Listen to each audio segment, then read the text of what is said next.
Bah, je trouve que l'ambiance est très plaisante parce que les gens sont sympathiques et intéressés. On fait peur à personne. C'est vrai que les gens sont... Il y a une proximité avec le lecteur qui est bien, avec les curieux, et je trouve ça agréable. Donc c'est plutôt une bonne expérience. Une expérience, à mon avis, à renouveler. Je pense qu'on devrait faire une fête tous les ans, à mon avis. Et ce qui est bien, c'est qu'on est toujours bien entouré. Ça crée des liens. Eh oui, oui, oui. T'entends? L'aide de mon moulin rouge, c'est comme si le moulin rouge voulait parler lui-même. Il aurait des choses à dire si le moulin rouge voulait parler. Tous les gens qui sont passés autour, sous ses ailes, chaque jour, des anonymes, des célèbres. Voilà, ben moi j'ai fait la chronique des gens anonymes et célèbres. C'est du people, non people. Et donc comment vous est venue cette idée là, de parler un peu de Montmartre? Je pense que c'est par intuition, je pense, phénoménal. Je dirais presque que c'est Dieu qui m'a inspiré. Dieu m'a dit, il faut s'occuper du Moulin Rouge, on n'en parle pas assez. Et alors pourquoi mon Moulin Rouge? Ben, parce que de même que Alphonse Daudet a parlé des lettres de mon moulin alors que le moulin ne lui appartenait pas, j'ai estimé, moi qui habitais depuis 13 ans vers le Moulin Rouge, qui passait tous les jours, que le Moulin Rouge m'appartenait un peu. On vit dans une époque liberticide et je pars du principe que la feuille blanche, c'est le dernier espace de liberté qui nous reste. Donc face à une feuille blanche, je me lâche. Et à la fin, ben, ça donne ce genre de roman. Et voilà quoi. En même temps, j'ai voulu parler de choses qui me tenaient à cœur, de moi-même, de ma ville, Saint-Étienne, et de ma région.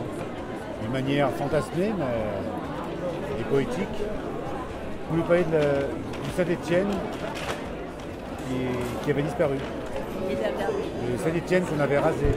Le Saint-Étienne qui est dans mon souvenir. Enfin, pas du Saint-Étienne que je vois tous les jours parce qu'il m'intéresse moins que... J'ai voulu parler de mes souvenirs. Parce que moi, il y a beaucoup de mélancolie dans ce livre. Le bouquin, il est dans un équilibre entre des gens connus, Henri Miller, des mythes, Van Gogh, et des totalement anonymes, des SDF, qui n'existeraient pas, qu'on ne connaîtrait pas si on ne parlait pas d'eux à un instant donné. Et il faut voir aussi qu'un mythe ne peut exister, comme le Moulin Rouge, que s'il y a des anonymes qui coagulent toute l'histoire d'un quartier, toute l'histoire d'une aventure qu'est le Moulin Rouge. Le Moulin Rouge est fait de plein d'anonymes, qu'on voit d'ailleurs beaucoup dans le film de Jean Renoir qui s'appelle Franche Cancan. De même qu'on voit dans les tableaux des impressionnistes au fond. Les tableaux des impressionnistes sont faits d'anonymes. Et ça donne des impressions. Voilà. Quand je parle avec beaucoup d'écrivains, je me rends compte que quand ils commencent à me raconter leurs livres, l'histoire de leurs livres, je me rends compte que c'est plus des marionnettistes que des écrivains. Moi, au bout d'un moment, je me rends compte que c'est mes personnages qui m'écrivent. Et là, je me dis, je tiens le bon bout.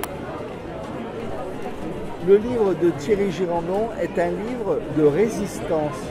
Résistance à l'époque, résistance au monde aplati qu'on est en train de nous livrer, au monde unidimensionnel, comme disait Marcus, qu'on est en train de fabriquer. Et c'est un livre qui a plein de reliefs et qui est un véritable livre de résistance, d'anarchie au sens de résistance et de poésie au sens de résistance.